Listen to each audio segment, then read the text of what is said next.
Республикасының Чүй облысының Көкбөрі Федерацияның президенті Мияров Мирбек Ибаратовичті шақырайын. Қол шапып тұралы.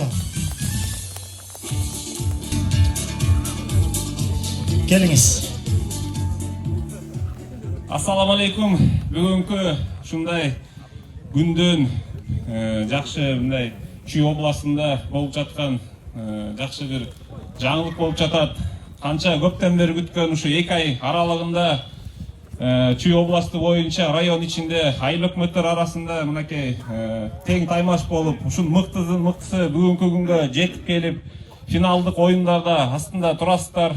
Бүгүнкү ушу оюндун жеңүүчүсү сиздерге маалым болгондой эле Кыргыз Республикасынын айыл өкмөт арасында чемпионатка барат. Ошо бүгүнкү күндүн турнирин ачык деп жарыялайм.